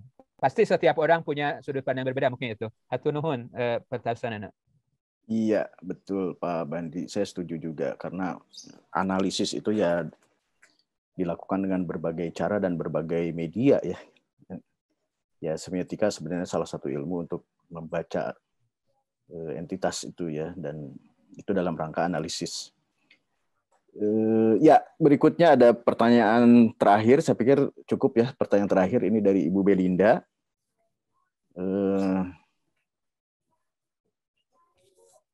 Untuk Pak Bandi lagi nih, apa yang membedakan batik biasa dengan batik untuk penyembuhan? Begitu katanya Pak. Iya. Kalau Pak Iwan Tirta itu menyebutnya begini, batik itu sudah seperti pohon di Indonesia itu, sudah mengurat, mengakar ya. Dari mulai di eyong sampai kita masuk sangkeredong ya, dari mulai kita lahir sampai meninggal itu batik itu sangat dekat dengan kehidupan kita. Bayi lahir pasti dibedong pakai batik. Anak kecil digendong pakai batik ya. Kemudian waktu menikah kan memakai batik sidomukti kalau orang Jawa ya. Nah, yang sakit juga memakai batik Tamasewu gitu ya. Termasuk orang yang meninggal diurut pakai batik gitu ya. Jadi batik itu sudah mengurat, mengakar ya gitu seperti itu. Nah, apa bedanya batik penyembuhan dengan batik biasa? Sebetulnya itu kan tadi kembali ke makna ya. Jadi ke makna itu. Jadi mungkin ini semacam keyakinan gitu ya. Jadi makna itu kan konsep atau keyakinan yang dimiliki seseorang. Sehingga dengan dasar keyakinan itu menjadi sebuah penyembuhan gitu ya. Apa hubungannya coba disimut pakai kain batik jadi sembuh kan? Secara logika enggak ini gitu ya. Tapi kembali ke proses pembuatan batik ya. Jadi orang-orang yang membuat batik itu biasanya kan ada tirakat gitu ya. Selagi menulis batiknya itu sampai dikir. Barangkali ini mungkin sesuatu yang sifatnya transenden ya. Seperti contoh misalkan dalam air gitu ya. Kalau di negara maju dibuktikan bahwa air yang pakai doa itu ada sesuatu elemen yang kekuatan tertentu ya, kekuatan supranatural. Boleh jadi di batik juga seperti itu. Karena membuat batik itu tidak ada orang yang ingin langsung jreng jadi buat batik ya, seperti Sangkuriang. Tapi kan berproses lama gitu ya. Bahkan seperti tadi konsep Hayam Sabita itu, setelah lama berbulan-bulan kemudian dicelup. Setelah dicelup itu kadang perasaan kita dongkol, kenapa ya jadi begini warnanya. Jadi batik itu punya nilai proses itu lebih penting daripada hasil. Jadi orang itu harus mementingkan proses daripada nilai hasil seperti itu. Karena itu batik yang punya nilai untuk kesembuhan itu ada batik yang tadi ada doa-doa, ada harapan-harapan lah seperti itu. Nah gitu Bapak Ibu mungkin ya. Ini penafsiran saya. Mungkin dari para ahli batik, mungkin Pak Wawan atau Pak Jalu mungkin ada. Nuhun. Oh iya, nuhun Pak Bandi. Memang saya percaya proses itu jauh lebih penting di seni tradisi itu daripada hasil akhir itu esensinya memang ya seperti itu. Dan perkembangan seni rupa kontemporer juga sekarang bergerak ke arah sana bahwa proses jauh lebih penting daripada karya akhirnya gitu ya. Ini saya mengalami sendiri gitu. Ya teman-teman, kita juga kehabisan waktu rasanya gini, tapi sebelum ditutup sesi diskusi ini saya ingin mendengar dari teman-teman pemateri untuk closing statement ya tentang kebudayaan webinar kebudayaan Sunda ini. Mungkin akan memberikan satu closing statement tentang webinar ini atau tentang bagaimana kemajuan atau bagaimana nasib kebudayaan Sunda di masa depan, pesimis, optimis, itu saya pikir perlu statement dari masing-masing pembicara. Nanti mungkin saya memohon juga Prof. Setiawan untuk memberikan statement tentang webinar ini setelah bicara. Silahkan dari Pak Wawan dulu mungkin, Pak Wawan Suryana. Ya, terima kasih Pak Ismet.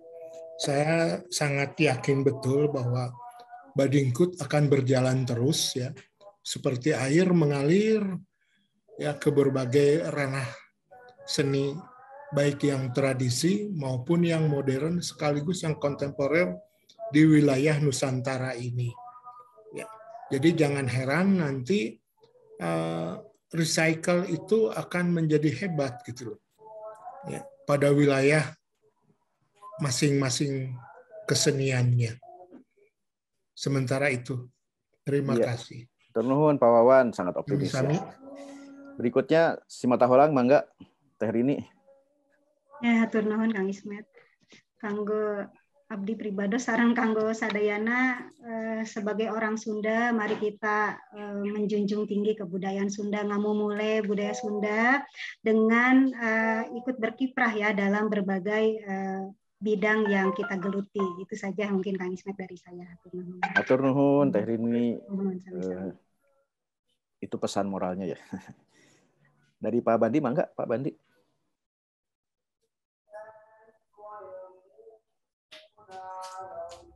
Pak Bandi masih monitor? Ya, ya. Ya, silakan Pak. Ya. Batik sudah mendapat pengakuan oleh dunia internasional ya sebagai karya intangible heritage. Upami teu dimumule ku urang ku saha deui gitu ya. Jangan sampai dicangcang di alur tadi awur gitu ya, dicangcang tadi paraban. Jadi biasanya kita kalau misalkan nyangcang me gitu ya, tadi paraban begitu ada yang ngambil pasti kita marah-marah gitu ya. Mengapa ini diklaim oleh yang lainnya? Jadi sebelum diklaim oleh orang lain, sama kita dulu gitu ya Pak. Maka batik ini harus dilestarikan ya. Salah satu upayanya melalui enkulturasi baik di alur formal, informal maupun non formal. Mangga, hatur nuhun. Hatur nuhun Pak Bandi. Terakhir dari Profesor Setiawan Sabana mungkin memberikan sedikit respon atau jangan tentang seminar ini sebelum saya tutup sesi diskusi. Mangga Pak Setiawan. Masih di mute mungkin Pak Wawan?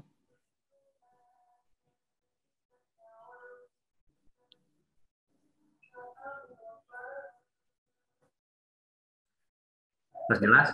Atas, mangga Pak. Assalamualaikum warahmatullahi wabarakatuh. Waalaikumsalam warahmatullahi wabarakatuh.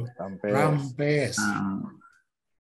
Saya merasa bersyukur pada pagi hari ini mendapatkan ilmu pengetahuan yang disampaikan oleh ketiga pemateri, dari Pak Wawan tentang Badingkut, terus ada Mataholang itu untuk Mataholang, kemudian Pak Bandi dengan batik Kasumudangannya.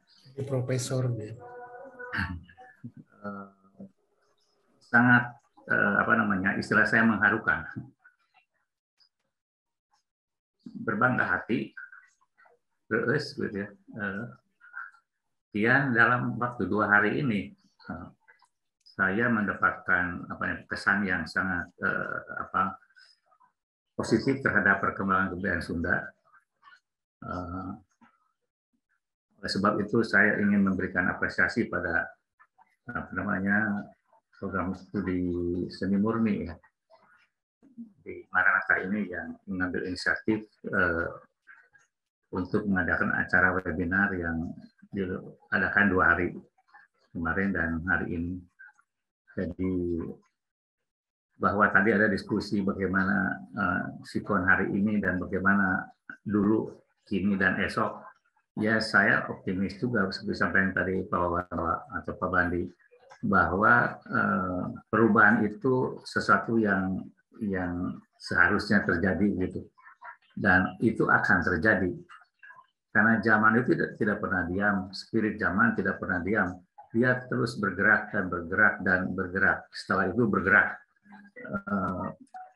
Perkaranya itu karena ada teknologi, ada media demi media yang baru, perubahan kebudayaan, peradaban itu karena ada kemajuan teknologi, pergantian teknologi dari zaman ke zaman gitu kan, dari mulai alam terus ada kertas, ada dan lain-lain sampai hari ini, sampai ada digital hari ini. Kalau menyaksikan pendidikan kriya itu semua sudah tersentuh dengan teknologi digital itu. Nah, itu yang akan melahirkan perubahan demi perubahan. Lalu yang menarik bahwa ini kan semua orang akademik ya, orang akademik. Nah, saya yakin betul bahwa saya perhatikan Nusantara ini di sejumlah tempat berkembang dengan pesat, kreatif, karena ada pendidikan tinggi. Ya, jadi saya berharap saya termasuk orang perguruan tinggi dan mengajak teman-teman untuk terus mengembangkan penelitian khususnya ya lewat S1, S2, S3, terutama S3 untuk terus mendalami Nusantara dengan berbagai kompleksitas dan keragaman tradisinya. Saya kira itu selamat dan ini harus berlanjut. Tidak boleh terhenti sampai hari ini. Saya berharap Maranatha mengadakan tidak hanya dalam forum akademik seperti yang sangat formal, tapi juga mengadakan pendekatan kepada kelompok-kelompok komunitas-komunitas yang nyunda gitu, yang saya ketahui banyak dalam berbagai bentuknya. Silakan disentuh atau mari kita sentuh. Garasi 10 aja itu nyunda ya. Jadi terus lakukan dan bicarakan, terus bicarakan, maka akan terjadi tindakan untuk mengadakan satu perubahan. Oke, selamat pada semuanya, pada kita semua orang Sunda, kebudayaan Sunda dan Nusantara dalam konteks Nusantara. Mangga atur nuhun. Wassalamualaikum warahmatullahi wabarakatuh. Waalaikumsalam. Hatur nuhun, Prof. Hatur nuhun, Prof. Karena pepeujeuhna kanggo urang sadayana pengitanya sanes kanggo prodi seni murni hungkul ya, Mas. Jadi kita harus punya responsibility sebagai akademisi untuk bisa melestarikan budaya bangsa, khususnya budaya Sunda dalam konteks webinar ini. Sehingga ke depan kita bisa menjadikan kebudayaan kita, kebudayaan tradisi kita itu menjadi sejajar di level internasional bahkan global gitu. Saya akhiri pertemuan diskusi hari ini, teman-teman. Tidak banyak yang bisa saya sampaikan karena kesimpulan udah kita dengarkan tadi ya dari masing-masing pembicara dan pepeujeuh dari Pak Setiawan. Untuk itu saya Ismet, saya kembalikan lagi. Mohon maaf kalau ada pembicaraan yang salah. Saya kembalikan lagi ke Sofia. Hatur nuhun. Rahayu. Hatur nuhun, rahayu sadayana. Iya, baik. Hatur nuhun Pak Ismet. Ya, Bapak Ibu dan hadirin sekalian, kita akan lanjut ke agenda selanjutnya, yaitu penyerahan sertifikat untuk para pembicara dan juga untuk moderator. Kalau begitu, kita langsung saja. Sertifikat yang pertama akan diberikan kepada pembicara pertama, yaitu Pak Wawan Suryana, MSN. Dengan, saya foto dulu. Ya, baik, silakan Kak Alisha. Akan saya foto dulu ya. Sebentar. 1, 2, 3. Ya, baik. Terima kasih Kak Sofi. Oke, terima kasih Kak Alisha. Baik. Hatur nuhun Pak Wawan. Selanjutnya sertifikat yang kedua untuk Ibu Rini Maulina, MSN. Silakan Kak Alisha. Baik. 1, 2, 3. Ya, sudah. Terima kasih. Hatur nuhun Ibu. Baik, kita lanjut ke sertifikat yang ketiga. Baik, sertifikat ketiga akan diberikan kepada Pak Bandi Sobandi, MPD. Mangga, boleh di spotlight Pak Bandi. Boleh. Mau ngobrol. Tadi saya cari yang anak DU. Oke. Saya akan foto. 1, 2, 3. Baik, sudah. Baik, Alisha, terima kasih. Baik, hatur nuhun Pak Bandi. Iya. Selanjutnya untuk sertifikat yang terakhir adalah sertifikat yang akan diberikan kepada moderator kita, yaitu Pak Ismet. Baik. Silakan, Kak Alisha.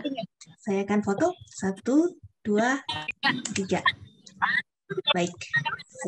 Nggak di sama sini. Oke, terima kasih. Mohon maaf. Oh iya, baik. Tadi ada suara bocor ya, Bapak Ibu. Baik, Bapak Ibu dan para hadirin semua yang saya hormati, kita telah sampai di penghujung acara.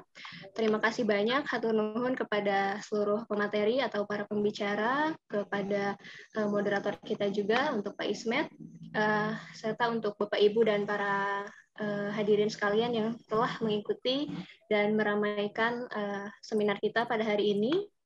Sudah mengikuti dari awal sampai akhir. Semoga seminar ini senantiasa memberikan ilmu serta membuka jendela pengetahuan yang baru bagi kita semua, serta dapat membangunkan semangat kita untuk kembali melestarikan budaya. Baiklah Bapak, Ibu, dan hadirin sekalian, sebelum kita mengakhiri perjumpaan kita, mari kita berfoto bersama, kemudian setelah sesi berfoto bersama, jangan dulu live mungkin ya, karena kita akan tutup acara dengan doa.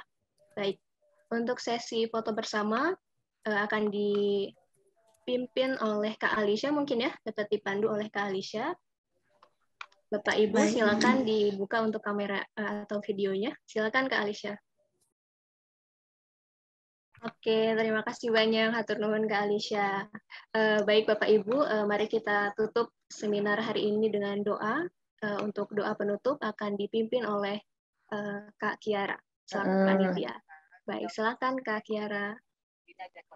Sofia, para hadirin, sebelum mengakhiri acara pada hari ini, marilah kita tutup acara ini dengan berdoa. Marilah kita berdoa. Tuhan, terima kasih telah menyertai acara seminar Sunda ini, sehingga berlangsung dengan lancar. Ya Tuhan, berkatilah para pembicara pada hari ini yang telah membagikan pengetahuannya bagi kita semua. Semoga acara ini dapat bermanfaat baik bagi para pembicara dan peserta. Terima kasih Tuhan. Amin. Amin. Baik, terima kasih banyak Kak Kiara. Baik Bapak Ibu, serta para hadirin sekalian, kami informasikan bahwa di Maranatha Art Space di Universitas Kristen Maranatha sedang berlangsung pameran art fotografi Gallery Love Life, sebuah pameran tunggal oleh Rian LH. Pameran dapat dikunjungi secara virtual, maksud saya secara luring ya Bapak Ibu, secara offline. Dan hari ini adalah kebetulan hari terakhir untuk mengunjungi pameran. Kemudian untuk informasi selanjutnya, program Sarjana Seni Rupa Murni sedang membuka pendaftaran atau open call kompetisi seni lukis MAA seperti yang dapat dilihat dalam layar. Untuk kompetisi ini sendiri adalah kompetisi lukis untuk kategori pelajar yang dapat diikuti oleh putra-putri atau sanak saudara Bapak Ibu sekalian yang tengah duduk di bangku SMA atau SMK atau MA ya Bapak Ibu. Untuk informasi lebih lanjut mengenai MAA ini, Bapak Ibu dapat mengakses link yang dibagikan oleh panitia melalui kolom chat. Kemudian informasi terakhir yang tak kalah menariknya, kami informasikan bahwa Yayasan Kebudayaan Rancage atas inisiatif tokoh budaya yaitu Aji Prosidi menyelenggarakan konferensi internasional budaya Sunda yang ketiga Bapak Ibu, dan konferensi akan diselenggarakan secara virtual. Untuk info lebih lanjut mungkin dapat diakses melalui informasi yang dibagikan juga oleh panitia melalui kolom chat. Baik, Bapak, Ibu, dan para hadirin sekalian, tak lupa kami meminta kesediaannya untuk mengisi link presensi atau bukti kehadiran dalam seminar hari ini. Bapak Ibu yang telah hadir hari ini dan sudah mengisi presensi akan mendapatkan sertifikat elektronik Bapak Ibu. Baiklah, kalau begitu saya Sofia Himatul Alia selaku pemandu acara mohon pamit undur diri. Mohon maaf apabila ada salah-salah kata. Amit mundur, amit mungkur, sapunyere pegat simpai, paturai patepang deui, urang tenden di handelem hieum, urang tunda di hanjuang hiang. Paranti nyokot tinggalkeun mangsa datang urang samper deui. Wassalamualaikum warahmatullahi wabarakatuh.